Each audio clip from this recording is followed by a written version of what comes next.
Here. Good day, doctors. Go! You're watching Dr. Politics.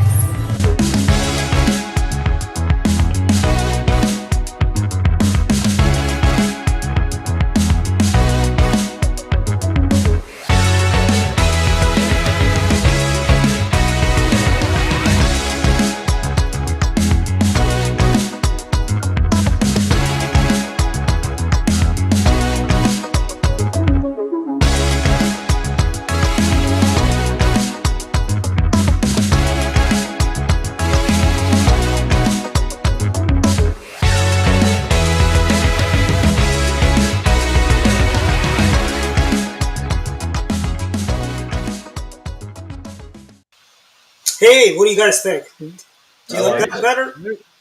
Like it. The music's much better too, I think. Yeah, That's good. Like that. And I'm still adding more pictures in it. It's just like it's like 4:30, and I'm like, okay, I better compile this just to show. Anyways, welcome everyone. It is Friday, and it is a full house at the doctor's. Welcome to the show, Liliana and Jason, our regulars, and David Shepard is now another regular author from Virginia, and Don Irvine. And myself, who usually run the show, and Jeff sometimes, But it's glad to have additional doctors. It's been a busy week this week. Mm-hmm. I want to start off with this. I really enjoy it when lefties are basically exposed for the frauds they are. In addition to the Don Lemon and Tucker Carlson stuff going on, we've also got on YouTube. There's this lefty YouTuber named Illuminati, and she's been going off on everyone from Ronald Reagan to any Republicans there are, and basically how in MLS she went after Amway, and she's a horrid individual. But it's nice to see that she's getting her comeuppance too. So it's always nice to see when Don Lemon. I heard he applied for a job at McDonald's for being manager there, and he got turned down. I don't know. It's like I heard he didn't like Shamrock Shakes. That's why. Shamrock Shakes. No Shamrock. What was? Go ahead. I know we'll get into this. What was the reason again? I missed. What was the rationale for getting rid of Don Lemon after all these years and putting up with all this stuff? Why now? I just didn't catch the reasoning, or at least the rationale. I am not sure, but maybe it's like So the basic reasons appear to be is that his treatment of women at the network. But I think this is a culmination of things because wasn't he gay though? We just seen all these things that have been going on. I mean, with him, he didn't do himself any favors with his Nikki Haley comment. I mean, yeah, that's true. That turned off even the liberal. You know what I think the last straw was his interview with Vivek Ramaswamy. That's right. Where he said, "Whatever you are." Yeah. Yeah. So I think that was it. I mean, if you look at CNN, they seem to have a relatively kind of long leash with these guys. I mean, it took them a while to get rid of Cuomo, and I think Lemon had been in the hot seat, and they were just kind of waiting to see what was going on there. Chris Licht, who took over, after the whole Discovery merger thing, and they got rid of Jeff Zucker and everything like that. He wants to remake the network, and they've been kind of doing a little bit of this, a little bit of that. They brought in Bill Maher. They're going to try to do some other things. He's basically throwing in the towel on the advocacy journalism. He's leaving that to Fox and to MSNBC to fight for that, and he's trying to carve a different niche. Maybe go back to trying to be a little more centrist from the time when they were originally founded. I don't know if that's actually going to work. I mean, their ratings are still terrible. And they haven't completely made anything, but they're not really attracting much of an audience anyway. So CNN's got a big problem. But Licht, I think, has gotten tired of some of this overtly liberal stuff that's been going on there, and they've taken a lot of heat. And I don't think Licht wants to deal with that. I think he wants to focus on other things. So I would love it if Licht would rename it to the Orioles, Dwight.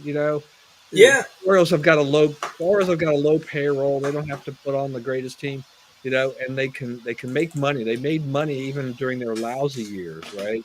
Look at them now; they're in second place. Yeah, they had a good start to the season.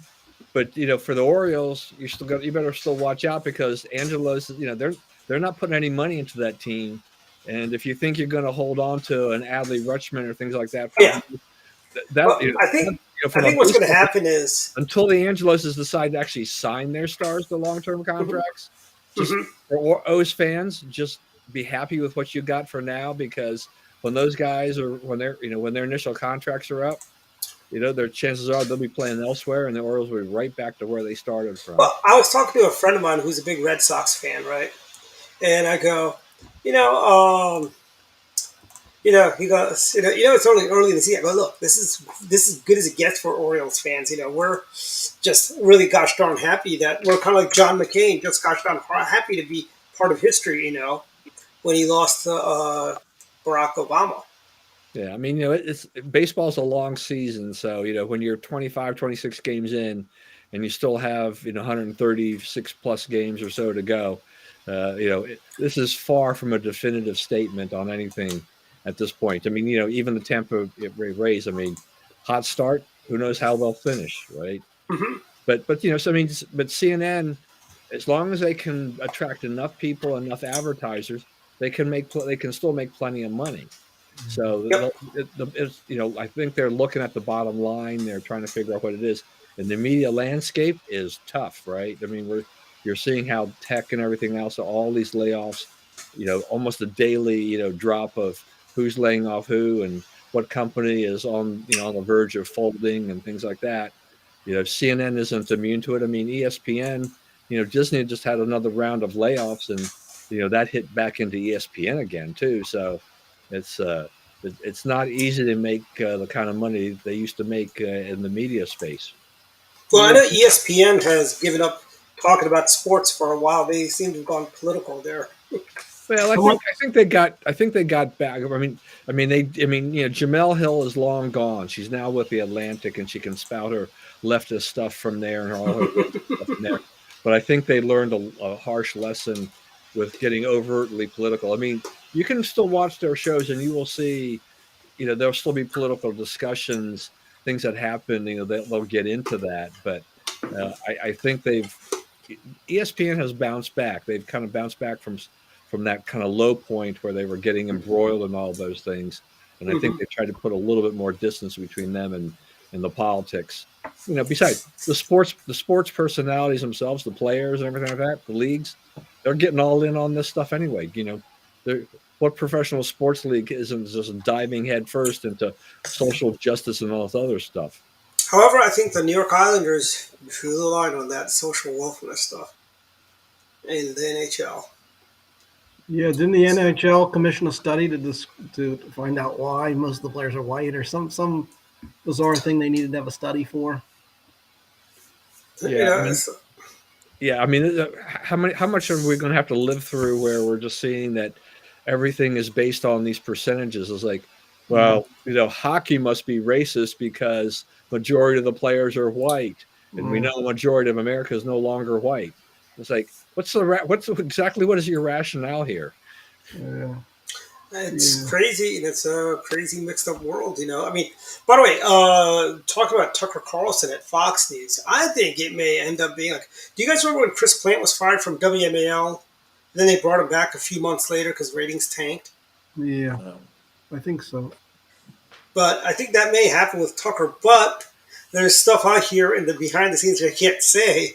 It might be more to the firing than what we think, What was the reason for getting rid of him? I still am unsure about that too. Was that the Dominion thing? I think we saw a lot of the fallout from the Dominion thing. The text that came out during the discovery process and the comments he had made about Trump, but also of just people at Fox itself, was just kind of led to his whole downfall. I mean, look, don't cry for nobody should cry for Tucker because he's a Swanson. He's got they still owe him for his contract. They'll pay his contract. He walks away with a ton of money. You could argue that Don Lemon has also got high name recognition, but Tucker, having already built the Daily Caller beforehand, the guy he's his own enterprise. He Well, can if be he goes to say Newsmax, he'll put Newsmax on the map. If he goes to Newsmax.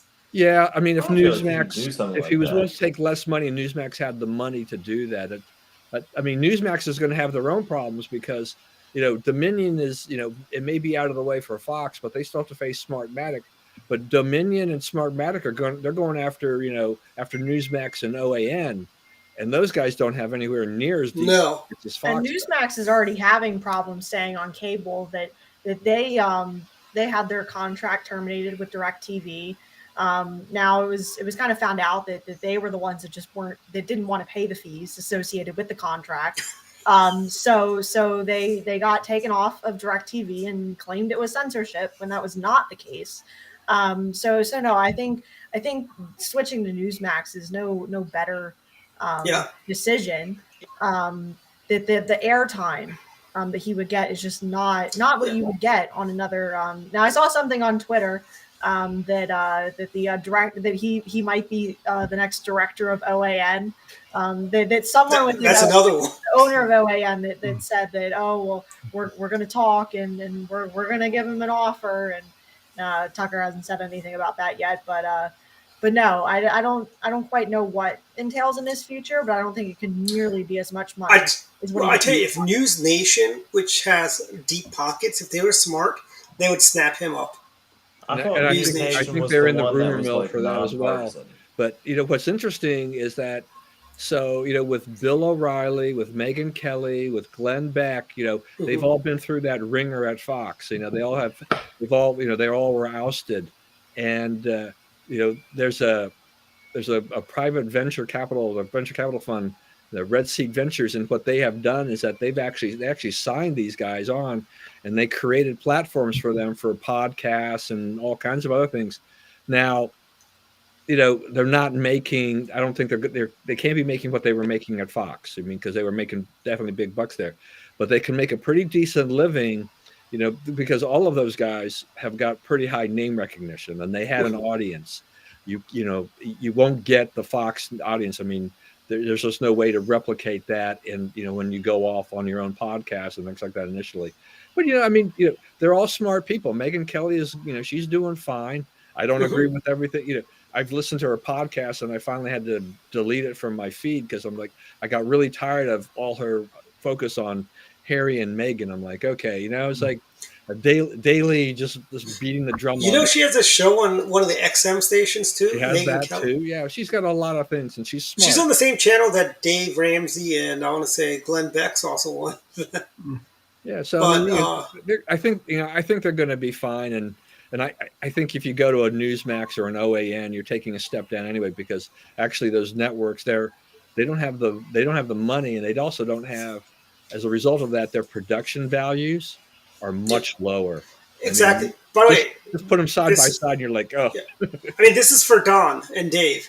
What does Newsfax remind you of when you watch something on Newsfax? What does it remind you of? Does that not remind you of cutting edge technology in 1997, 98, 97, 98 over at the old NET?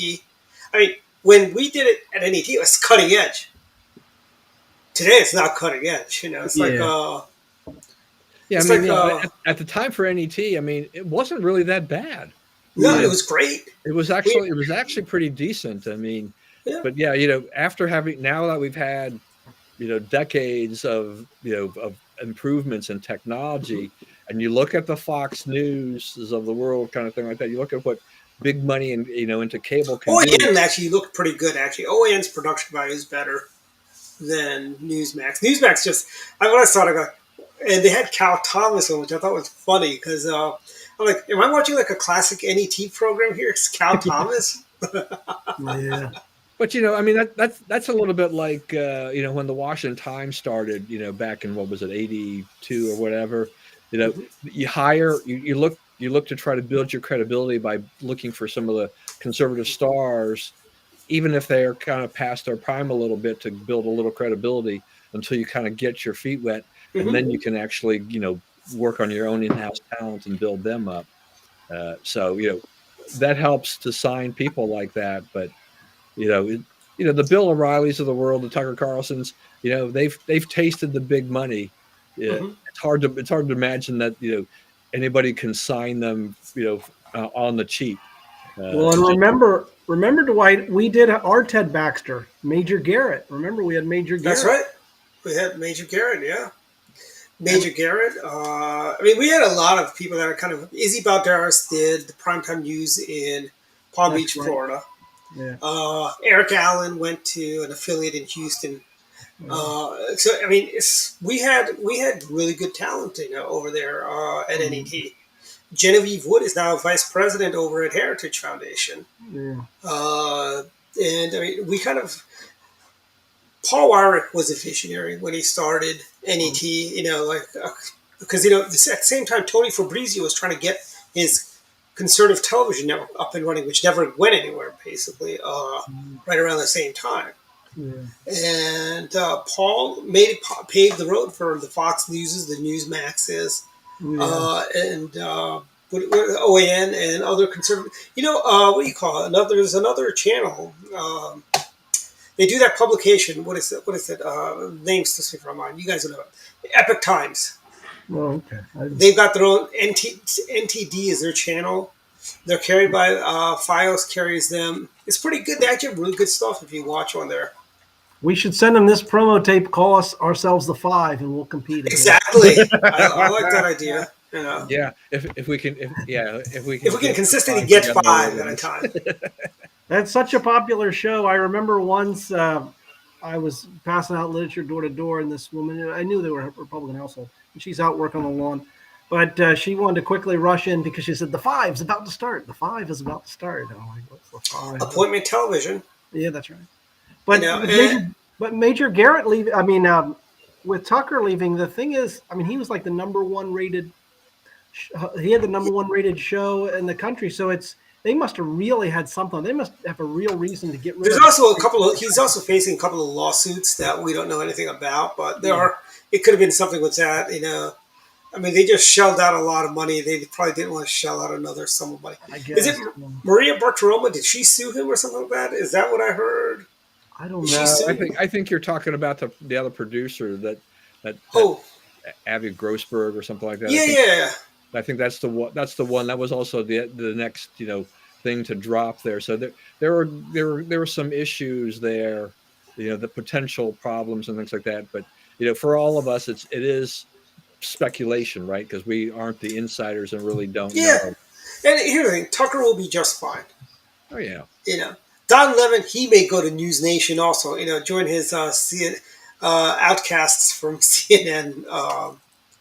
Because Ashley Banfield, who was also on CNN, she left to go to MSNBC. Then now she's on News Nation. Actually, I heard MSNBC really treated her poorly, Ashley Banfield, when she was there over there at MSNBC. But you have Dan Abrams is over at News Nation, and I think Tucker would actually be really good there at News Nation there. Don Lemon, I'm not sure how he'd fit in there, but yeah, Tucker has that. He's been fired by all 3 networks now. The big cable 3, right? Yeah, I know he used to be at MSNBC. Remember? Right, he had a show there. And CNN. Yeah, he's appeared on all 3. He's been fired by all 3, but he can laugh all the way to the bank about that. This doesn't hurt him at all. And the thing is, with the TV industry and media, getting fired is a normal sort of thing. It happens all the time. As soon as they bring in new manager, well, part of this too is that the left thinks that between the lawsuit settlement and Tucker's firing, that they think it's time to dance on Fox's grave, but that's not even close. Don, the you and I will be who fills Tucker's spot. Yeah. They have managed to go through that whole ringer with Bill O'Reilly and Megyn Kelly. They have found people they can slot them in, and the ratings have been just fine. But Tuck, that 8 p.m. slot is a linchpin. If you're getting 2.5 to 3 million viewers a night, you need to be able to try to rebuild that. I think the floor there in the meantime is probably about 1 million viewers. But they've got to get those numbers back up. And I think people will tune in to see how others, how does Greg Gutfield do versus some of the others there? Or what if they bring in Michael Savage, another NET alumni? Didn't he have a show on NET, Michael Savage? I don't remember. I thought he did. I seem to remember he did, but Michael Savage on NET, that would have been frightening. Yeah, I don't know. It may have been pre-dates, but I thought he was like working for NET, and then him and Paul had an argument. And right, I think our two fellow hosts here are way too young to remember. That is true. Well, they're so young; they don't even remember the Romney campaign. Oh my No, God. I remember the Romney campaign. I was in third grade telling people my mommy was voting for Romney. Oh my God. Oh my Yes, God. third grade. I was 8 years old. Oh, wow. I think I was in fifth grade when it was Obama McCain. I'm pretty sure when we had the class election, I think I voted for Obama. Sorry. This is a good question, and it's one that probably dates someone. Is what is your first political memory? I always used to ask people that question. And Mine is Ronald Reagan. In fourth grade, we did a mock election. I was one of 3 kids that voted for Ronald Reagan. I remember the night of the election, I was parroting what the TV was saying, and they were saying that, look, because Carter won, and only a few states, but Georgia and then West Virginia reported for Carter, and they're thinking, oh, maybe he's coming back. I remember telling my father that. My father said, no, it's going to be a landslide. First time I ever heard the term landslide, but that's my earliest. Except that Fleetwood Mac song. What is it? Stevie Nicks said that's on landslide. Maybe, yeah. I don't know. So I can go back to Dwight's favorite person just a bit, because I'm old Richard Nixon? I'm old enough that the first election I remember was Nixon Agnew, right? 68 or 72? 68. Yeah. And the first politician that I ever met was Gil Goody, former Republican from Maryland. Yeah. Okay. The first politician I met was John Warner from Virginia, over at the Visual Systems store on 19th Street. Oh, wow. Heck of a nice guy. And I got his card, and I bugged him enough, and he came to talk to the GWCRs. Yeah. First politician I met was Delegate Kathy Shalega back in 2020. It's like right when everyone kind of got like antsy about lockdown, right around 4th of July when everyone kind of started exiting their homes. But yeah, that was first elected official I ever met. But yeah, for the question for like first political event, I'd say it was the 2008 RNC convention.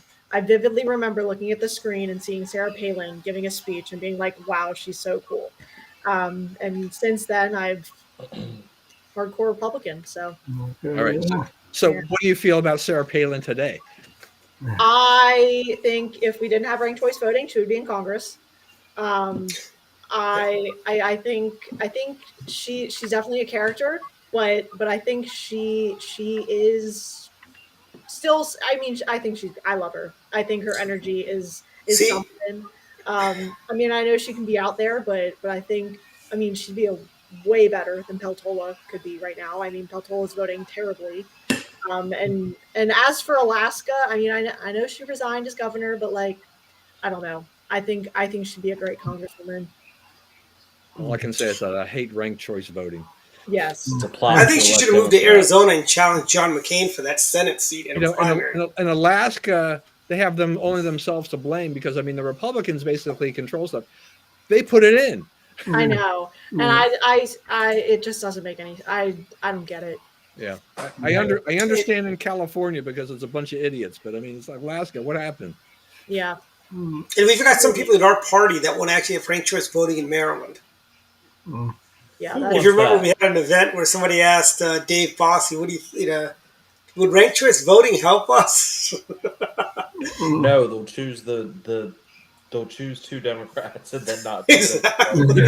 Like they do for Board of Ed now. Like. Yeah. Yeah, that's about the only thing I like about ranked choice voting is that since it's here to stay in California, is that when they get the 2 Democrats running against each other, watching them beat each other up. Yeah, and by the way, they are going to be the Democrats in Maryland. They're so giddy next year. Save your nickels and dimes and dollars and $20 because Maryland's going to raise taxes like it's going out of style at the next session. tolls are gonna. They want to like. You got people like was it Eric Lukey? No, what's the guy from 16? Who wants to maximize every single toll. On every toll road in Maryland because that's his magic strategy of because they found out pot revenue is not going to pay for the Kerwin. Pot So- revenue is so small. It's so small. It's not going to pay for anything. Yeah, I know. Well, what do you think of that? What is the here's the Harry Hughes, former governor, old style Democrat who'd be where I don't think he'd get a single Democrat vote if he ran today.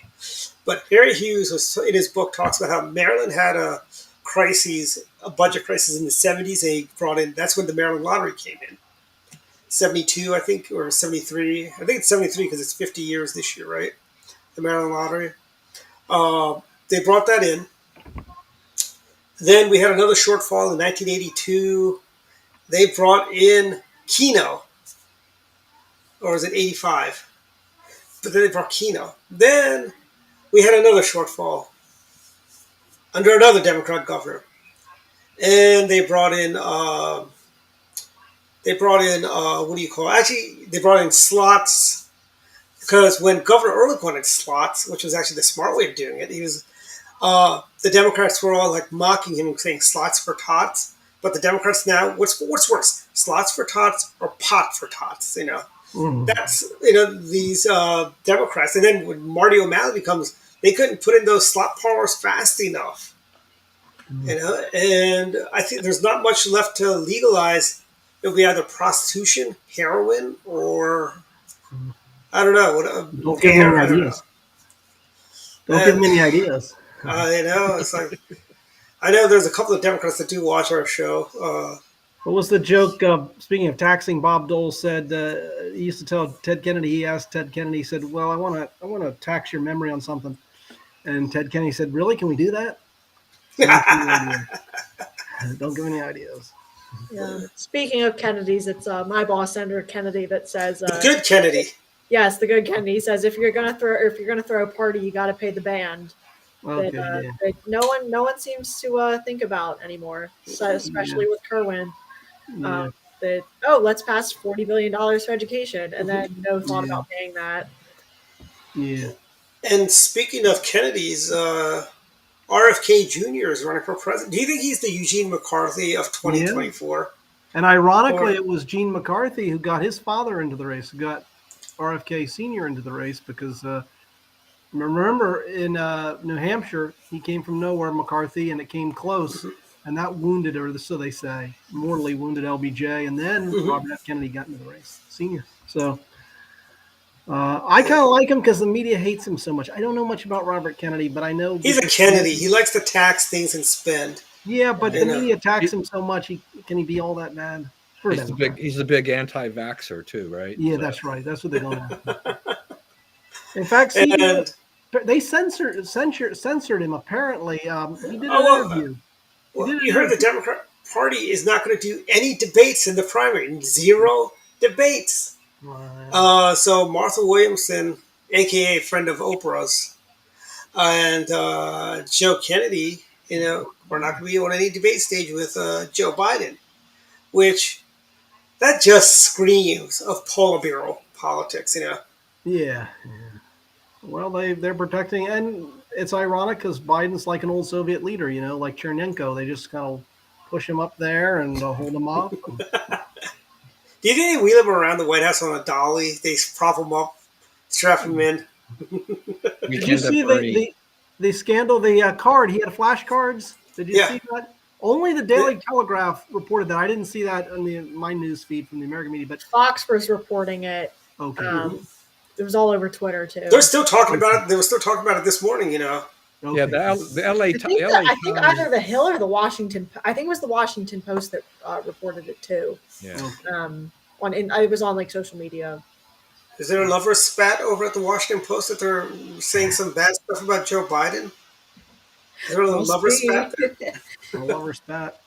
Yeah, I mean that was a strange thing though. The LA Times did come out and they said that there was they had nothing they didn't submit a question in advance, and the question that was asked was not exactly the same thing, but it definitely is a cheat sheet to give Biden ahead of it. It's like, who's the reporter?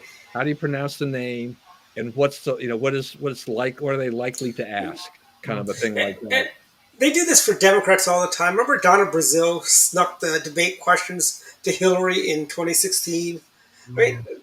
It's, another CNN alumnus who was shown the door.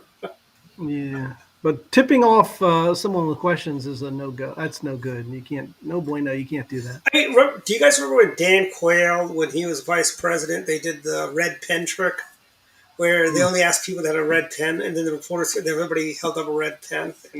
Oh, I don't. But yeah, Dan Quayle was a great guy, guys. He's before your time, but he was vice president of the United States. I remember him, yeah. He should have run for governor after that of Indiana, but he wanted to be president so badly he decided not to. Even though it didn't, he didn't think about the fact that hey, you run for governor, and then 2 years later you can run for president. Yeah, there's nothing wrong with that, But Dan Quayle's son was in Congress, I think, for 2 terms. Ben Quayle. I remember him. Yeah, he was in there from Arizona because the Quayles now live in Arizona. They must have moved. Yeah, I guess they moved. So, Liliana. Yes. Maryland Day is tomorrow. Maryland Day is tomorrow. And are you going to go, or are you going to? There, I will not be there. The Maryland Federation of Republican Women. We have our board meeting. I'm the recording secretary, so I have to be there for roll call. Jason, you remember Maryland Day? Wasn't that like the funnest day of the year? After the second look fair, and the first look fair, and the parties on Friday night. After all that, it was like the funnest thing to do. I mean, they open up the campus. You see alumni coming around. Then you have some alumni who just don't leave or shut off. And they're debuting a statue and stamp that they're putting of Greg Heffley from Diary of a Wimpy Kid. And the author will be there tomorrow. He drove the shuttle buses when I was at Maryland. He was a shuttle bus driver. He had a comic strip called Igdoof in the Diamondback. Huh. Interesting. By the way, is the Diamondback no longer a print publication? Did they just stop printing paper copies? I haven't seen any print copies. Because usually Potomac Pizza, they have copies of the Diamondback, as do a lot of other businesses. They still have the stands out, but I've never seen a copy. I think they stopped during COVID. Yeah, I guess. Well, COVID's over. Someone should send them a memo. Because they still had hard copies when I was there. I think. You graduated, what, 2022? I mean, not what I think, 2020? I mean, seriously, how many young people are going to read a physical newspaper, right? I read the newspaper. I read the newspaper work. I mean, there's some there are people that are the outliers, but I mean, almost everybody's using their devices to get their news, and that's how they want it delivered. So, printing a newspaper doesn't really, it's an expense that really doesn't, do any good for them in the long run. Well, I like the physical copy as well. I like the physical. I'm going to be at Maryland Day tomorrow too because I need to go. When are you going to be there? I need to go to the book banning event. Oh, they're doing a book banning event. They have between 10 and 12. It's a book ban giveaway. So I got to go down there and check it out to see what kind of crazy stuff they're doing. Well, if you guys are looking for food, you have to try out the new dining hall, Yahansamitsi. It's north of the stadium, up in the new heritage community, which is the dorms that were just built. Oh, you guys have communities now? They're calling them communities? Yeah, there's the Ellicott It's not like a 50-plus community in Florida, Heritage Village. Okay. Is that a 20-plus community at Maryland? Is that for 20-plus people? It's the freshmen that are within the University Honors Program. But you got to try out the new dining hall. It's really good. There's so many different options. So much better than South Campus. No one even goes to 251 North anymore. I'm surprised it's still open. They even changed it so that the breakfast on the weekends, it starts at 8 a.m. at 251 North to try to get people to go there instead of going to like South Campus or the new dining hall. And still no one goes. Everyone waits till 10 when the good dining hall is actually open. So no, I think 251 North I think it's near the end of its days. Sounds like the food has gotten a lot better since my days at Maryland. At the Y it is. And South Campus is pretty good. There's just not as Really many. Are they good. still Student serving Union. the chicken tenders? Isn't there a or Chick-fil-A at the sprinkles stamp? There is Yeah, a there Chick-fil-A is. stamp. I actually just went today. I got myself a cookies and cream. I was very disappointed. They got rid of the Terrapin Pizza place that used to be in the dining hall. Right there, they had Jason. They had really good pizza there. Is there a Cava there now? Yes, they actually just closed down the Roy Rogers Oh, this semester. You know, was it Roy Rogers or was it a McDonald's? Because it actually was a Roy Rogers when I went there. Then it became No, it's a Roy Rogers. It was a Roy Rogers. I don't remember Roy Rogers. I remember McDonald's. And McDonald's has Yeah, always been McDonald's came in after Roy Rogers and Hardee's went away. Dave, are you McDonald's was feeling crazy, outnumbered by the Chick-fil-A Maryland was people here? crazy. well, that's- Go Terps. There Yes. was like a fish place that gave people like hepatitis or something. Yeah, there's definitely Oh, there's a McDonald's in downtown Silver Spring that gave typhoids. When I was in high school, there was a McDonald's in downtown. Like I think it was my freshman year. There was a McDonald's on Wayne Avenue. No, Pershing. In downtown Silver Spring, that was giving people who ate their one of their salads. I think it was their chicken salad or something. People were getting typhoids from that. oh, geez. I've never had Yeah. anything bad like that. I've had some bad meals, but I'm lucky. I never had like food poisoning or anything like that. Knock on wood. So, Yeah, if Dwight ever gets sick, it's only from bad pizza, if that's possible. yeah, Actually, I did get sick after having pizza at Cece's. The worst pizza. yeah. I don't know who's worse, Cece's or Little Caesars. I really don't know. They're both pretty bad. Little Caesars is good, Dwight. Uh, You gotta go find a Kmart that's still open. Yeah, And go get some Little Caesars. I actually had. There's a little Caesar. Actually, the two Little Caesars I know of now there's still one in Montgomery Village, so not far away from where I am. And there's But one on Germantown Road, right? There's one. There's also there's one in Indiana where my daughter lives, Mhm. and so while her husband was still in residency, that was their cheap meal. She just that was when the pizzas were still $5.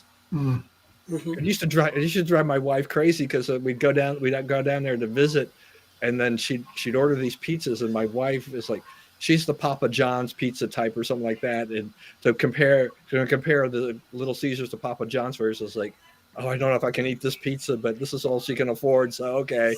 mm. Well, Domino's used to be really bad, but their pizza's gotten much better. Domino's stinks. It's not Really? I love the pizza discount. You got to get their pan pizza, Jason. Their pan pizza is really good.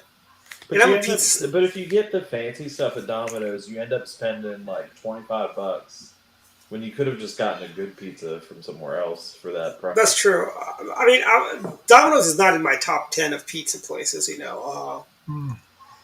But What is the top 10 pizza list? I feel like we owe it to Well, give the viewers Dwight's the got that. You list. still have that Dwight's got website, some Dwight? questions. go to the Maryland. Here, I'll share it with you. Hold on a second. If you haven't seen this, Whoa.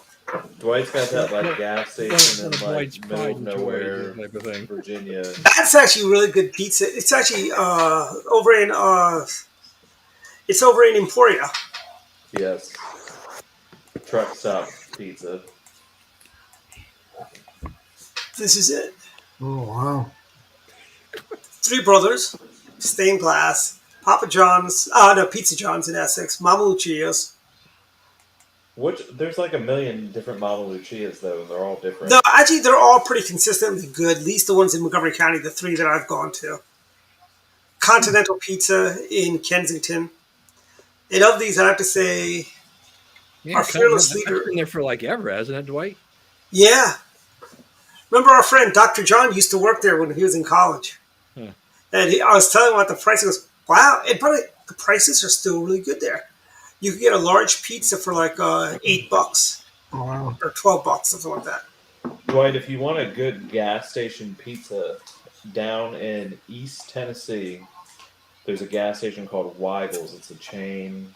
It's kind of like a Wawa, but instead of subs, they specialize in pizza and baked goods. What is it, Weibel's? Yes, and I got a pizza there on my travels once, and it was pretty good. I would go now whenever I'm ever driving through that region. I make sure to stop at one and get one. Yeah.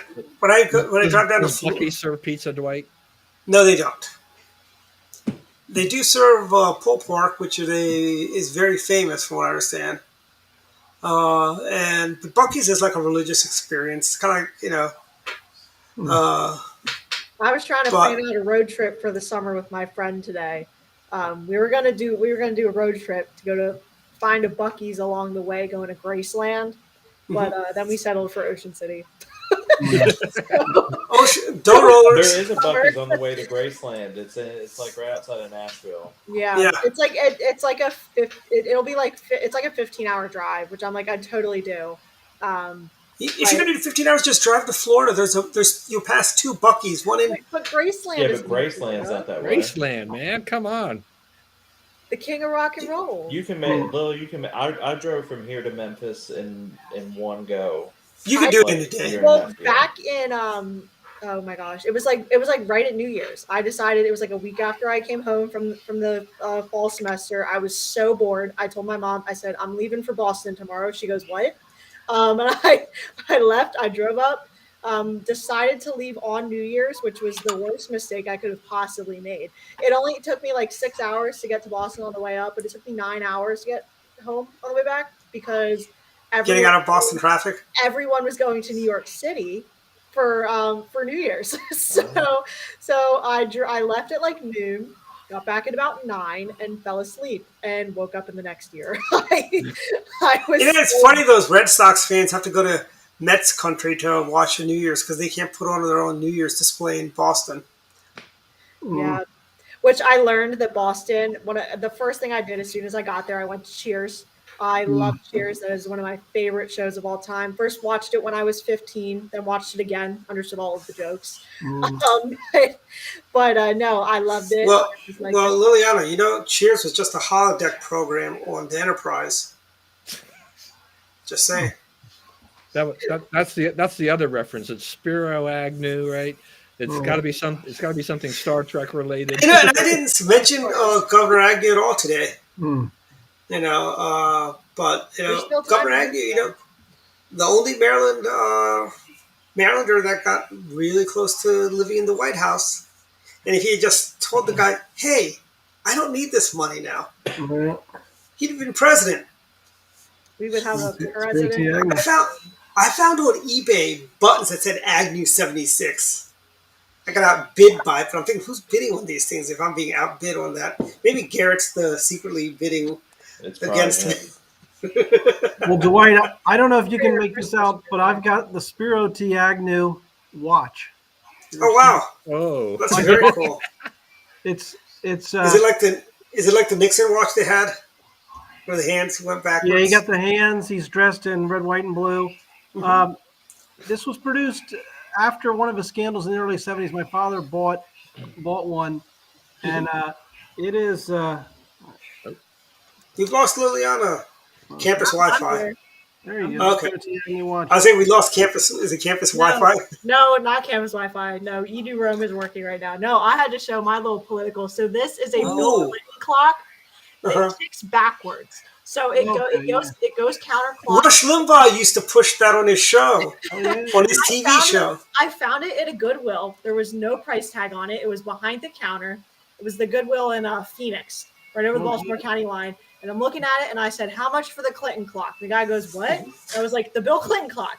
And he goes, "Oh, there's no price tag on it." So he goes, "How about 15?" I said 10. He goes, "Sold." And this is one of my favorite things that I have, not because it's Bill Clinton, but the fact that it's counterclockwise. Yep. Going I back agree. in time, if you will, reversing everything that Bush and Reagan did. But yeah. yeah. Joe Biden wish he could go back in time when he was actually lucid. But as political memorabilia goes, David, I don't know if you know this. Spiro Agnew's nephew is on a Republican Central Committee in Maryland, in Baltimore County. His nephew is on the Central Is Committee. he still doing that? John Amos, yeah. He hasn't given it up like everybody else. No, he hasn't, I don't think so. I hope not. He gave me Spiro Agnew cufflinks when he was vice president. Yeah. I've also got an Agnew pen somewhere around here. I'm trying to think where it is. But I've got an Agnew pen. I've got a Nixon. Well, if you have a kid, you can name the kid Spiro or Agnew. No. That's He's yeah. drawing a Or an line. analyst. Here's Spiro. Here's Spiro. That's the You know, the one piece of political memorabilia I want, and someone here may have one. Arthur Laffer, the great economist, before the Reagan era, he put on a cocktail napkin, he drew what's known as the Laffer curve, and it deals with economics in terms of the higher taxes, the less revenue you get. Well, I have heard you can find them on eBay. He does them for people, signs them, and sends them. He does them for Oh, friends. really? And stuff. You know, we should ask Ron George because Ron George knows Art Laffer. Yeah, I'd like it. I'd love to, and I'll pay for it. I just want the Laffer, him to draw the Laffer curve for me and sign it. I tell you, the memorabilia is. I mean, I've got. I also make my own memorabilia because I found a pin guy that does them for $1 and a nickel. See, that's that. But all right, next time the Pizza Club meets, Jason, I got a whole bunch of Pizza Club pins and T-shirts. Good. Yes, the UMD College Republicans. We all have our own Maryland Pizza Club pins. Thank you, Dwight. You're welcome. I don't think I got enough for everyone, but Dwight, when we have the state party convention in June, we should all wear the T-shirts. we should. The convention. We all. Oh, our I don't friend know who David else would be Bond. there other than me and you, but we could wear it. Yeah. Yeah, I guess it's like if you want swag, just ask Dwight. He's got something for everybody. Oh, yeah. Sure. Dwight's got to give away. Well, I've as got a kid, Window Winky pin. I had Rush Limbaugh stuff. I remember the Rush Limbaugh Ditto Head shirt when I was a kid. Yeah. That. And mug, the coffee mug. I think we still have one here. My father had a coffee mug. I got a Nixon coffee mug right here. Actually, I might be able to reach it.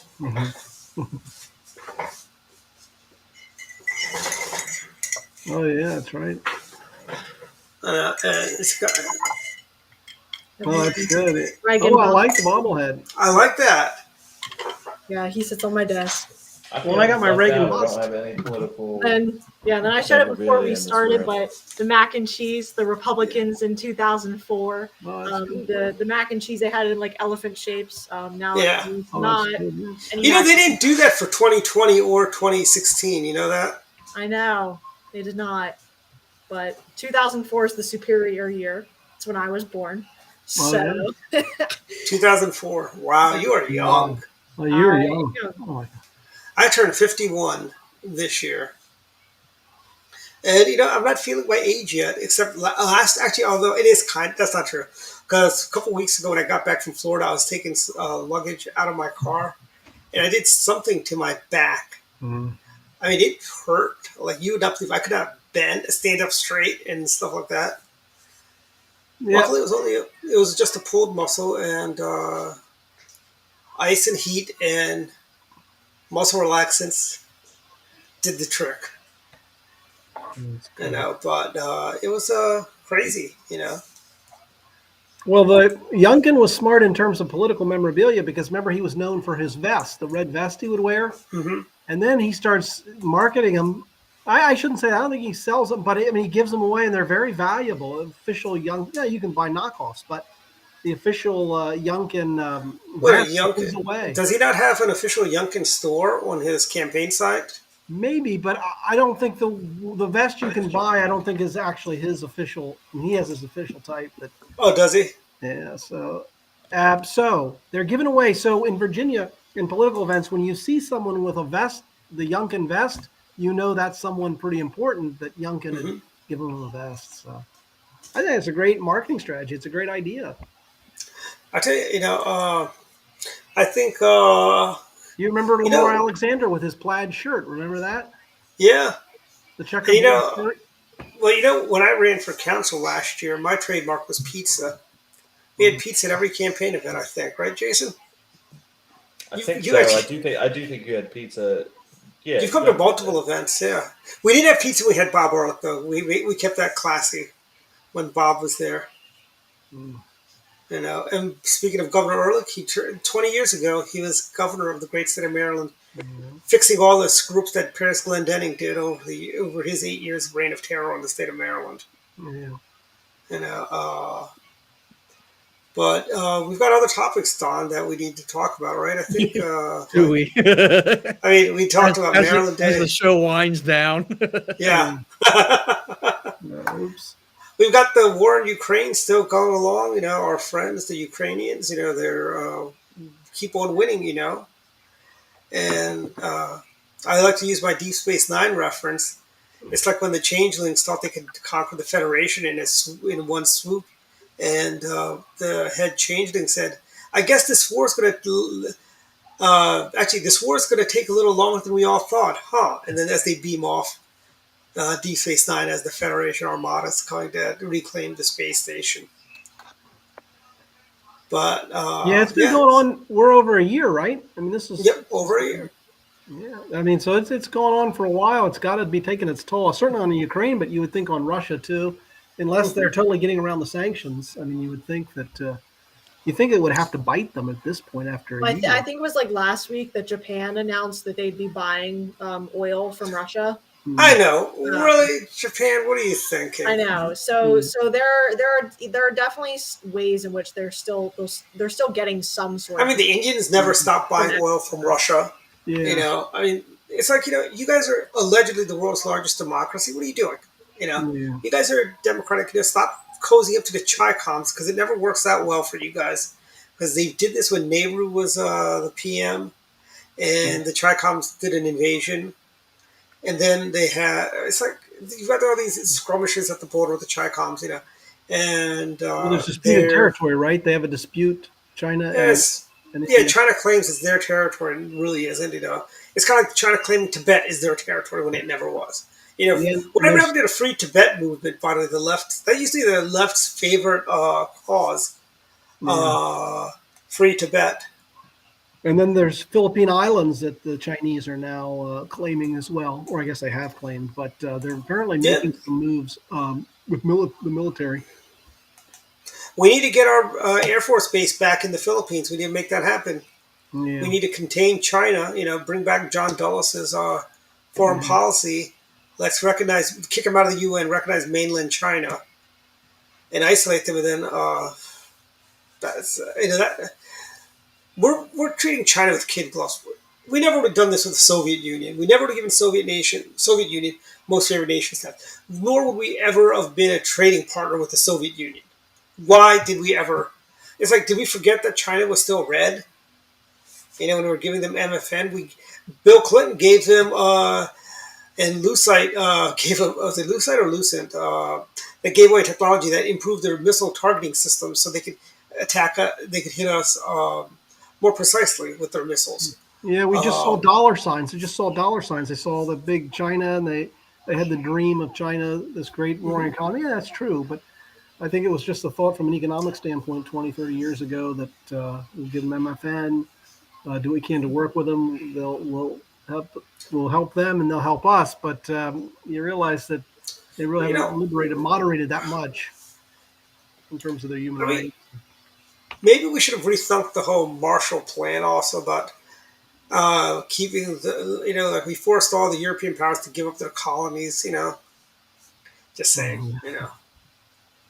But yeah. So, by the way, but India, I did read today that India is going to overtake China in terms of population very soon. There'll be more Indians than Chinese. There you go. That's the war we had. I think they already surpassed that. Yeah, maybe it's already by now. I didn't think it was quite yet, but maybe. But actually, you know, I don't know where you read that, Dave. I saw the same thing, Dave. I think it's going to happen in the next few months. Okay. It'll be official. But you know, I also read that their population is dropping. Like the middle class population is like they're having fewer children as people become more affluent. They're having fewer children in India. You mean? Yeah. In China, I guess they still the one-child policy. I guess. Yeah. Yeah, I mean, China suffered because of the one-child policy. Right. They allow you to have more kids, but it's a little bit too late to kind of fix that now for law reasons.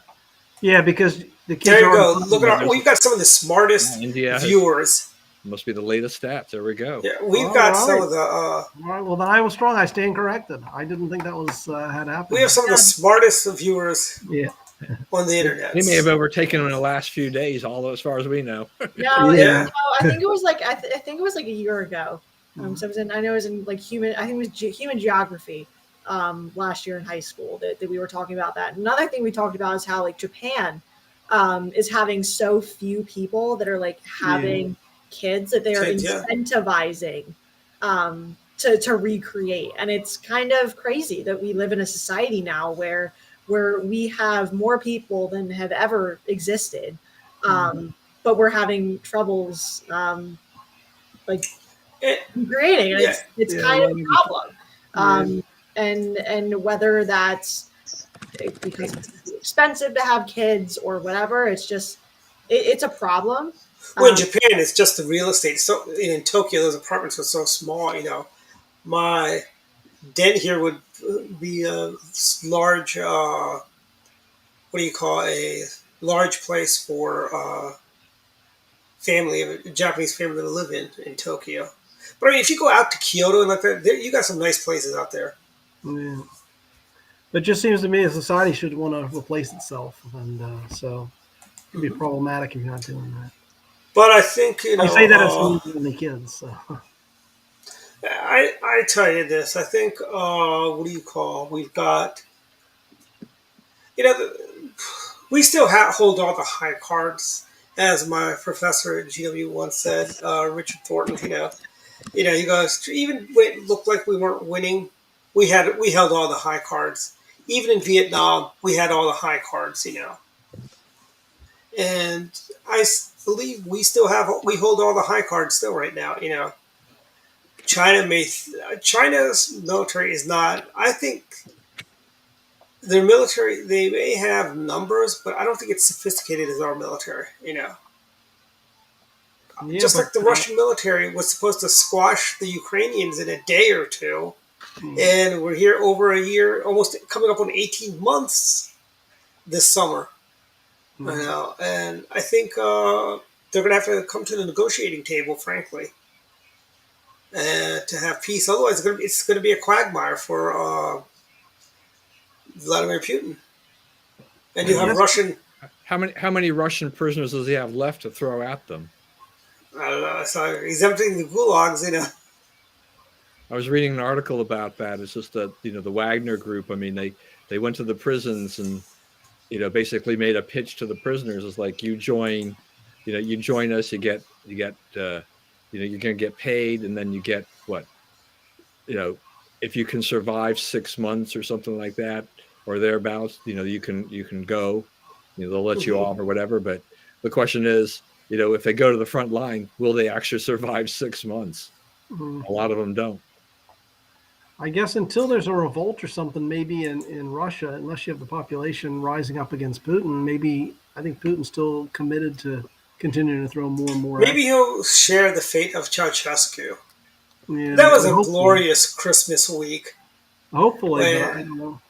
That'd be nice if someone just takes him out. That'd be great if that would solve the problem, but I don't know. Yeah, since he decided that he will be president for life, which at that point you're not a president. No matter what you're a despot. Your governing document says you are not a president if you are president for life.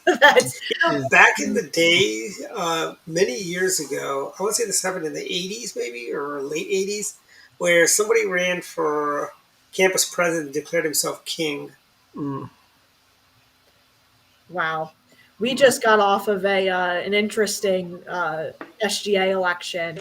We still don't have the results yet, but one of the slates was endorsed by the college Democrats, which normally the political organizations on campus do not get involved because it's not supposed to be political. But that slate decided that they weren't going to play by the rules. So we shall see what happens. That we'll either be super liberal or somewhat okay. So, when I was at Maryland, we actually did have a Republican-friendly president of the campus. I want to say his name was Seth Mandel. Yeah, not here. They didn't let me get to the SGA. They didn't let me on because I was too partisan. They didn't think that I would work for both sides. Wait, Dave got on. Dave was elected to student government. I mean, when he was. That's fascinating. So I'm more conservative than Dave Bossy. No, Dave Marks. Dave Oh, Marks. Dave Marks. Oh, well, yes, and his son's involved with SGA as well. Sorry, I thought Is he? you meant Dave. We needed to specify that one. Yeah. but yeah, no. I mean, Yeah, he also went to Maryland too. Dave Yeah. Marks. yes, yeah. Everyone's gone to Maryland, but it's good Yeah, nonetheless. it's a But great school. Great. Yeah. all Jason even with the Terp low, alum, the real Maryland, as I like to say, Mhm. opposed to Poser Maryland, which is UMBC. yeah. So, is there any sort of conservative presence at all at University of Maryland, or what's it? We have the college. Yeah, you Liliana and Matt Johnson. Okay. Yeah, we have the college Republicans. We did an event. I think it was 2 weeks ago now with I knew it. Nick that was really great. It was What year was that, Craig? See, yeah, the king. I knew that happened. Huh. But But yeah, no, we definitely have a presence, and we're going to be more involved next semester, especially with everything going on. And like it was said, I'm running for chair of the state college Republicans. So Good. looking to get all of the college, all the campuses involved with the 2024 election. All right, good. does Salisbury have a chapter now again? Salisbury Yes. State Yes. University. Yes, they do. See, the reason I keep calling Salisbury State because that's what they were called when I was going there. Same with Towson State University. Yeah, TSU. Actually, no, it was Towson State. It didn't become Towson State University until Okay. or was it maybe even Towson College? I don't know. But like Salisbury used to be Salisbury State, and somebody at Salisbury had a really bad marketing idea. SS State sweatshirts. Yeah.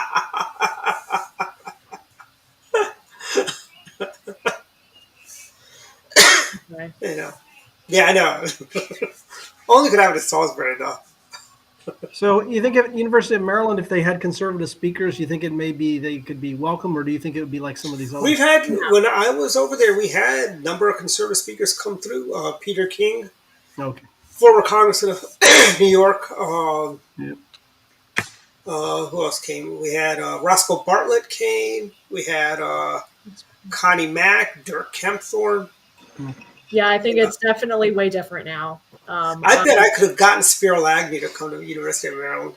I wrote him a letter. He sent Conway me. basically speak on the campus. It wasn't a school-sponsored event, but it was on. I mean, it was on the campus. Oh, Kellyanne. Right across the street. Oh yeah, when she spoke at our red, white, and blue. Nobody seemed to yeah, care. and I think it was probably a Maryland student that jumped in there that was attacking her. Remember? No, it was not. It was some older guy. That was not a student. It could be a Maryland law. It could be a Maryland student. You know, Maryland is known for. We've got the smartest people that watch our show, but I think one of my great Maryland memories is when Al Gore came. He spoke in front of McKeldin, and we got a Bush Quail sign on his Dodge Dynasty that he was riding in, Wow. which I thought was a little funny. You think he'd have a nicer car than a Dodge Dynasty? Yeah, just saying. But not like a motorcade or anything. But yeah. Well, the biggest. And he put his jacket up. He put his jacket up against the window. It's like when a child like that goes like that when they're little.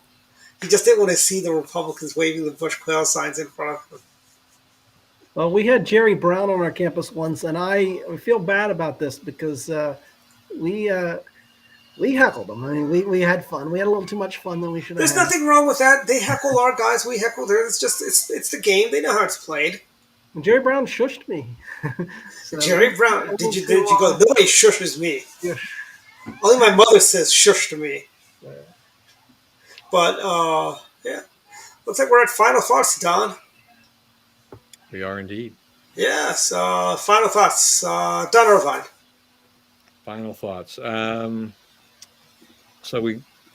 Alex Mooney looks like he's got a challenger in West Virginia. The governor is now jumping into the race, so that'll change the dynamic there. I think everybody expected Justice to go in there, and I guess there'll be some contrast. I mean, I guess Alex is far more conservative than Justice, but Justice has got obviously statewide recognition, and probably will have more money to go on that, and will probably be the guy that could beat Manchin. But Manchin hasn't said whether or not he's going to run yet again. So, and I think Manchin has shown lately that, he realizes that he's in trouble in that state after having won several times. So that's a Republican pickup in all likelihood next year. So that's good to see.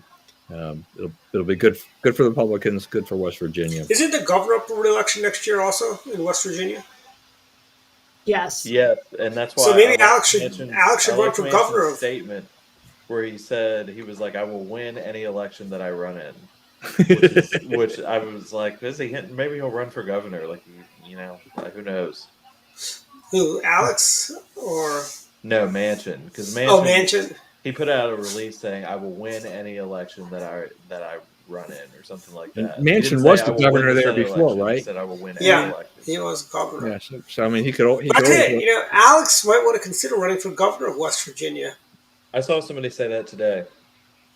They could do a switch. Like, if you remember North Carolina for years, the senator and governor would switch off. Like, he'd be governor for a while, and then he'd go and become a senator, and the senator would become the governor, and until I think one of them died, and that's then Locke Fairclough. Does he want to move all the way out to Charleston, though? I mean, he's still relative. He lives in that panhandly part of West Virginia that's kind of close. He lives near Martinsburg the DC area, right? But here's the thing: if you were offered to be governor of even West Virginia, you wouldn't mind living in Charleston? I don't know. I've never been in Charleston. It could be the worst place in the world. It's actually there's a guy that does these. I'm sure it's nice. I'm sure it's fine, but it's not as nice as Annapolis. Is Annapolis that nice though? Annapolis is really Annapolis has Ram's Head, so yes, it is. Annapolis is probably the prettiest state capital in the country. It's also the least populated state capital in the country. No, it's not. That was wrong. Or it's like the least amount it's like the least populated per person, or maybe it's like density. That might be it. The streets are the narrowest probably than any other state capital. Yeah, something with its population, it's like the least. But see, Annapolis. I think Pierre, South Dakota is the smallest. But here's the thing, Jason. Annapolis never got away from building roads to fit horse and buggies, opposed to cars.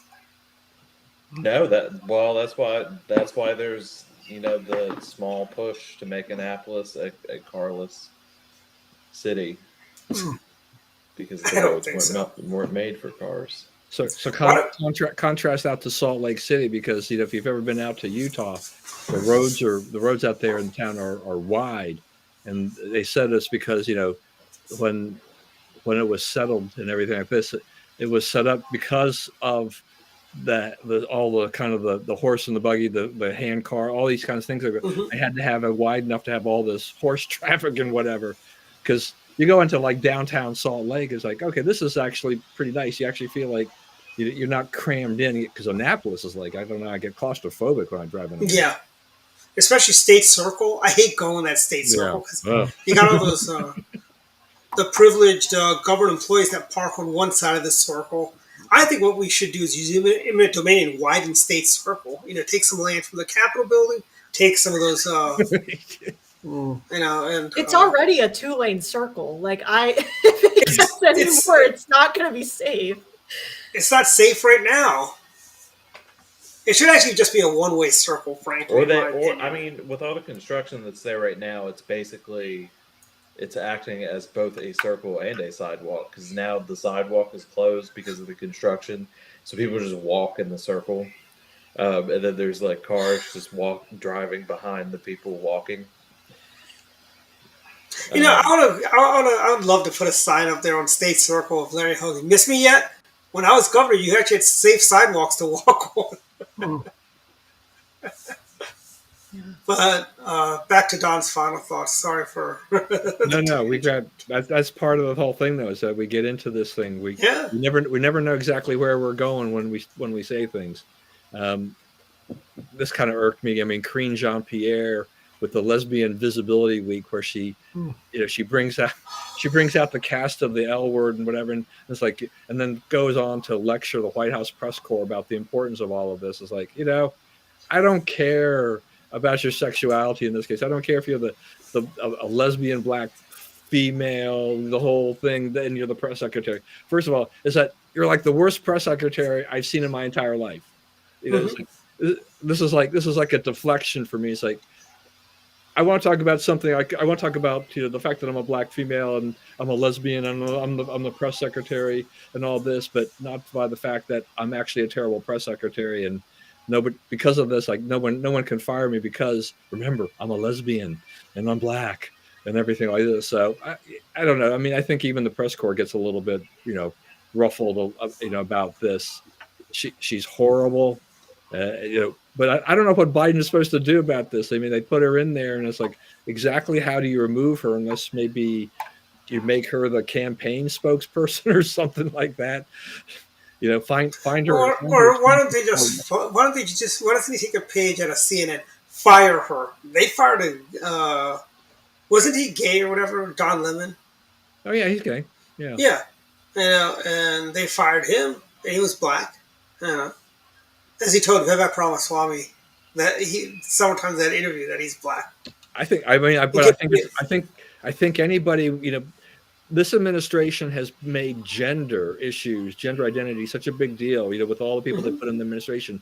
Firing anybody at this stage, it becomes problematic for them because, they're supposed to be this great diversity push with all of these things and the whole, diversity, equity, inclusion, and all, you name it. It's out there in this administration.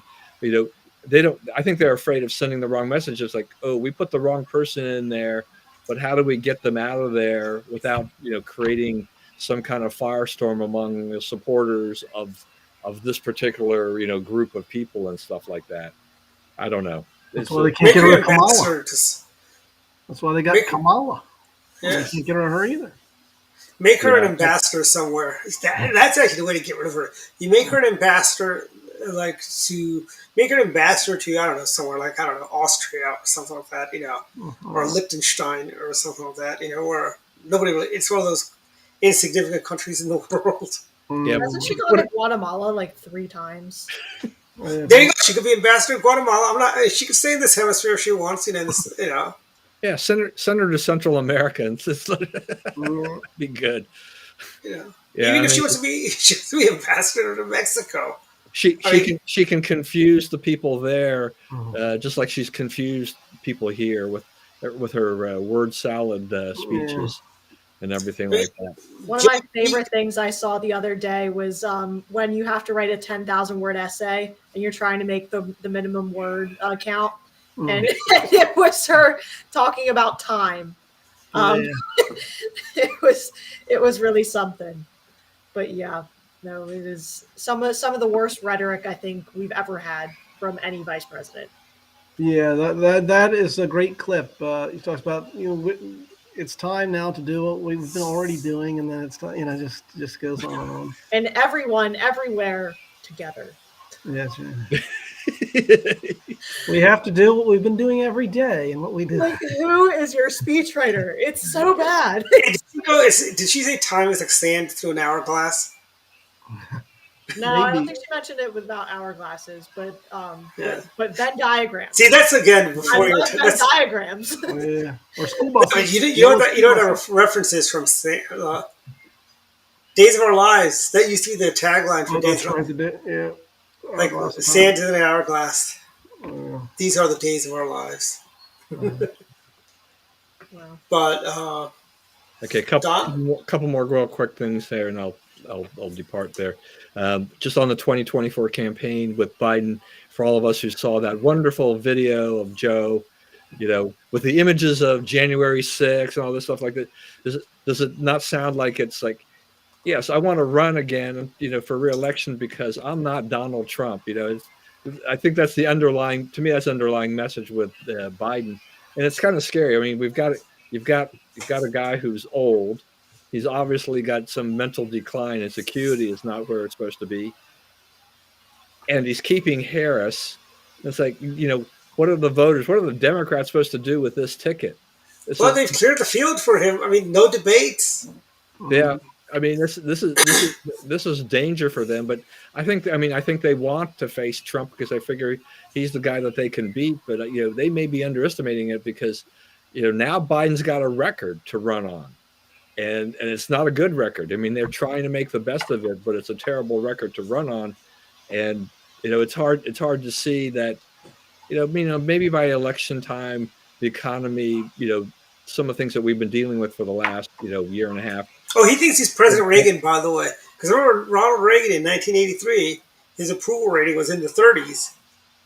And then things kind of started picking up steam in the spring. But guess what's going to happen to Joe Biden as the spring goes on to summer? I think we're going to be in a recession. Yeah, no one knows for sure exactly we're going to get the recession or not. There's so much discussion about that. So that's the one thing that could absolutely kill a re-election for Biden, is that if the country is suffering from a recession, it's pretty hard to win an election when you're the president and you're also trying to deal with that. So we'll just see what happens with that. And so then the last thing here too is just happy birthday to the State of Israel 75th anniversary. We're seeing a lot of events this past week, and it's been a great ally for us. Though you do begin to wonder exactly how strong an ally with some of the Democrats in Congress not seeming to be. Well, the Democrat Party has now become the party of the anti-Semites, frankly. Yeah, there's still plenty of Jewish Democrats in Congress, but this other group is starting to kind of overtake it. Yeah. And it's like, what's happening, guys? These guys, you've got people like Omar, who's basically out and out. She's out of the closet anti-Semite, frankly. So. Yeah. Anytime you've got the squad people, with between her and Rashida Tlaib and there just seems to be a growing body of people that are more anti-Israel than we've seen before from the Democrat side. Mm-hmm. All right. But I'll show. By the way, did anybody watch the interview with what's her name, AOC, where she claims she takes credit for the firing of Tucker Carlson? I didn't see it. Yeah, it was. They played it on Fox, I think. But I think it's funny. It's kind of like those Islamo terrorists who take credit for hurricanes and tornadoes in the Midwest. When we'd have them. But anyways, final thoughts. David, you're next. Well, my final thought is one pet peeve. When you're at the library, you're supposed to be quiet. I get to the library and I sometimes just like to sit and read. And inevitably, there'll always be someone on the phone. You go to a library? I still do, yeah. Sometimes I like to sit and read. And it's a nice library, the Dolly Madison Library in McLean. And I got a seat right by this nice little park. And so anyway, but I don't know why it sort of bothers me so much. But when I sit there and read, and there's always someone in some sort of phone conversation or something. So anyway, that was just my thought for the day. Just please be quiet and respect that. But otherwise, all's going well. And I'm glad to meet our two new guests. And hopefully they'll come back. And I'll keep it short and let you guys speak in terms of final thought. Oh, by the way, you've got some book or something that you put out, right? And now you're going to do a book tour? Oh, me? Somebody. Yeah, how can people invite you to go do a book event? Yeah, elections have consequences. I was in Clark County the other day. It was a nice, it's about 55 miles away. And you go to Clark County, you kind of go down a hill because you go into the valley. So February 1st, I went there. It's a small club. And they let me speak because I came from so far away. And I spoke about my book. I didn't have any books with me, but I spoke just on a whim. That was February 1st. I came back last night just to say hi. And a lady came up to me. She shook my hand. She said she bought my book after I spoke, and she loved it. So that made me feel really good, made my day, made my week. And I'm in Newport News next week. I'm not looking forward to that trip because Newport News is like a few hundred miles away. But I'm going there to sell the book. And then, it's been fun. So I enjoy it. And who knows? Maybe it'll sell in Maryland. I don't know. Even though it's not a Virginia governor, but maybe I'll do the Maryland tour eventually. Yeah, absolutely. But that's my report. Sure. Final thoughts, Dr. Trot. I don't have much prepared this week. I think my only final thought would be, and I was reminded of it earlier, if I was still a college student, I would make sure that whenever they schedule the College Republican Convention, I would show up and I would vote for Lily. That's my final thought of the day. There you go. Is that an official endorsement It from the is. Honorable Jason Yep, Trott? you can use it. That's going to go far. Thank you. Yes. Thank you, Jason. I have a lot of sway. You watch. Hey, so the convention's going to be in Towson. Yes. We Bradley's should still working out we the should do details. a victory pizza and politics after your convention. I would absolutely be down. That would be that'd be awesome. Jason, you know the good pizza place in Towson, right? Didn't you tell me? Didn't you say there was a place, or Yeah, I think Bradley disagreed though. we could drive to Kearney and go to Remos? That's a really good That's place. not close. That isn't close to Towson, I don't think. Kearney's It's not like that far. Kearney's like a 20-minute drive. It's not too Yeah. bad. Is it 20 minutes? Yeah. It's like Perry Parkway is what it's like Perry Parkway exit. Yeah, Kearney's like 15 minutes from my house, which is about 35 from Towson. Oh, really? Okay. Wow. So, final thoughts, Liliana. Okay. Hey, what are you running for again now? What are you running for again? You running for for something? chair of the Maryland Federation of College Republicans. But no. So my other activity that I'm involved in is the Maryland Federation of Republican Women, and we are having a brunch, a Sunday brunch on May 21st. It's from noon to 3, so it's enough time you can get to church and get your brunch clothes on, and it's a bottomless buffet at the Severn Inn, and we have a raw bar, we have an omelet station, a salad bar. There's bacon, sausage, breakfast potatoes, waffles, yogurt, fresh fruit, a dessert bar. I know I'm forgetting more. It's going to be a huge spread. No waffle bar? No, there's waffles, but no, huge spread. Tickets are $75. You can go to mfrw.org to buy them. We also have sponsorships, so definitely check that out. And non-members, the fee is $100. So, But how many tickets do I get with an Orioles sponsorship, by the way? you can get 2 tickets. 2 tickets? And Yeah. how about with, what's the other sponsorship Yeah, you have? so there's the $500 sponsorship is 4 tickets, or $1,000 is 8 tickets. Why is it $1,000 an Orioles sponsorship? I think $250 is kind of low for an Orioles sponsorship, yeah. Well, Just saying. okay, I didn't come up with the names. We would just appreciate your money. Okay. Then just as a final thought, it's final season, so good luck to the college students they're trekking through finals. I luckily just have final papers, so the next 2 weeks I'll just be cranking out some words, but yeah, no big tests, thank goodness. But yeah, good luck to everyone. Okay, final thoughts for me. Oh, could I just add one quick little thing? I'm sorry, Dwight. Susan had a question. She asked where. Yeah, you want to put that in the private chat, and then I'll copy it and I'll put it on the captions. Okay, no problem. Just wanted to check. Like she wants to know name of the book and the Newport News info in the chat. All right. So, but anyways, my final thoughts. The company's busy week this week. A lot of things happen. A lot of moving and a lot of hustle and bustle. Kamala Harris was over at Goddard with no fanfare this week, and nobody seems to. She was there, but nobody has had any Kamala sightings, by the way. And this is also we're coming up on a busy week next week. We've got Pizza and Politics with Delegate Chris Tomlinson, who will be there giving us the legislative wrap-up of the good. Yeah, and there was some good that happened in this legislative session. The bad and the ugly, which we had a lot of that too. That's next Thursday over at Mama Lucia's in Olney. come one, come all, bring a friend. It's only $20. It's only $10 if you join the Montgomery Capital Problem Club.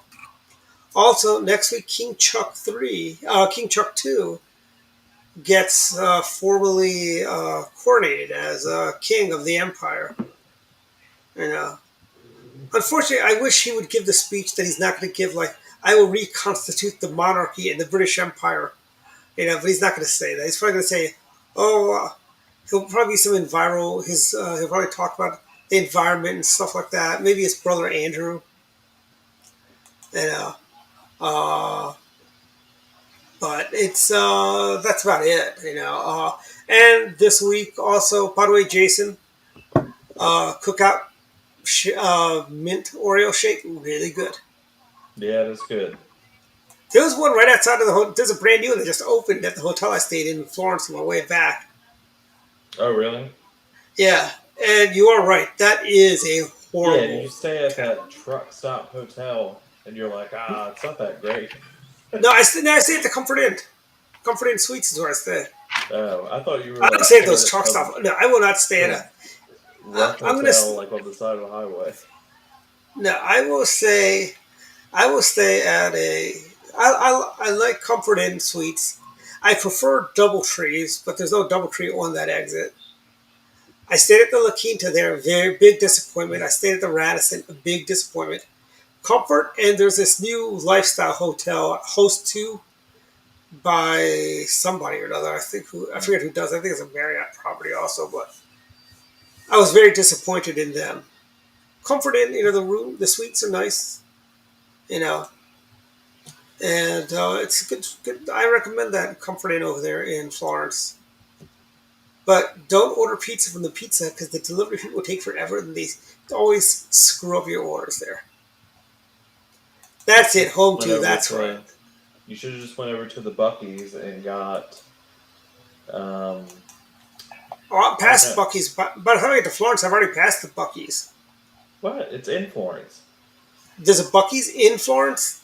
Yes, there's one in Florence. Okay. That I have not. That I have not gone to.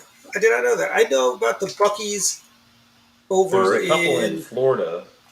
There's one the one by in Florence is the closest one to us in Maryland. Mm-hmm. Right. And there's what do you call? There's what am I thinking of? There's a Love's, which I do like, and there's a Flying J. Actually, the Love's is actually my favorite place to stop off at. I like Love's going up to Pennsylvania. There's one off of exit 90. Why don't we have a Love's here in I don't know, Maryland? but the most one superior... Love's in Maryland, and it's right outside of Cumberland. Yeah. There's a Love's in Cumberland? Yeah. Wow. I went to it when we had convention out there. Sheetz is my favorite gas station. Is it really? Sheetz. Just the aesthetic. I love it. I prefer Wawa's to Sheetz. Wawa beats Sheetz every time, in my opinion. No, I will pick a Sheetz every time. Their milkshakes are better. Wawa's also had a peppermint patty milkshake, which is really good. And the coffee is better at Wawa's too. And my other final thought, it is planting season, everyone, so get your plants soon, And basically it's spring planting season. I will be planting my garden in the next couple of weeks. If this rain will ever stop, frankly. Rain all day today. What's that? All day today. Raining. All day today. I hope it'll. I did not know that. See, I go to 172. That's the problem. I take that 172 exit because that's where all the hotels are. Frankly, there aren't too many hotels on the other exits. But I did make it to Florida in one day this time. Wow. I left my house around 4:30 in the morning though, and I was dead tired. You gotta get up early. I tell you, I was in Richmond. The pizza place wasn't even open. I think I put that picture out around 8:30 or so. I already cleared Richmond and was at the Carolina border in Emporia at around 8:30, 9 o'clock. Wow. I was in Florence by like 11:30, I think. But Dave, you're a Virginia person. Have you ever been to that pizza place over in Emporia? It's at the Shell station. Dwight, I think I only you don't. and the I don't locals. remember. I don't remember it offhand. Yeah, it's really a good place. That's I remember the first, but Emporia has grown since the last time I went there. I went there during the very first time I went to Emporia was when Governor Allen was running, Hmm. and it was really a small town then. It's Yeah. actually they put in some more stuff there. Yeah. You I've know, been there, but it's been a while. What is it and called, Skipper. Dwight? It's at the Shell station. I think it's. Hold on, I'll tell you. Give me a second. I want to say it's called Pino's, maybe. I'm almost positive that's the name of Pino's. You ever been to Maryland House? No, where's that? What's that road? You're coming up the highway. It's Maryland House. It's like a little stop with expensive fast food. The Maryland House. We used to always stop there. I forget the road. In Virginia, right? It's like around Fort AP Hill, correct? What? Emporia? No, yeah, no. I was saying, Pino's Pizza is the name of the place, right next to the Days Inn. Okay. Oh, that's nice. That Is is a that from the picture place? Google of Pino's Pizza. Yeah, is that from the place in Tennessee? No, that's your place that you're Oh, talking yeah, about. yeah, next to the Days Inn. Don had that pizza there. We stopped there on our way to North Carolina Don, for the was it state. actually good, or is Dwight lying? That pizza place we had, that was fine. Yeah. You know, another place that has good pizza in Frederick, Brothers Pizza, and you can get that at a gas station, and it's good pizza. You guys are making me hungry. But that's about, we're really into extremes. That's pretty much it for my final thoughts. And tomorrow's Maryland Day. I will be out there. Jason, Jason, are you going to be at Maryland Day? I will be home. I'm not going anywhere. You're not going to drive back to Maryland. I'm good. You don't See- want to meet the author of Diary of the Wimpy Kid series? I didn't know he went to Maryland until. Yeah, he did. He was there when I was there. He drove the shuttles. He was, and he did the Igdoof cartoon. Yeah. And there was actually one Igdoof cartoon. Oh, Maryland House. There you go. That's it. We've got the smartest viewers. Maryland House 95. That's right. I know. But Igdoof went there in the 80s, late 80s, early 90s. And he drove the shuttle. But anyways, Maryland Day is a lot of fun. Everyone should go. I will try and be there. I think I'm going to go there. It's not that far from me. So I think I will go there. It's always a nice thing. I like going there. Most of our professors have gone. They're not teaching anymore. A lot of them have gone into retirement or the great beyond. But you always run into one or two. And you always run into one or two folks you went to school with there. So, but that's about it. Good night, everyone. We are in extra innings. Here we go. We are ending the stream. See everyone next week. And as I've always said, don't leave until I say it's clear to leave.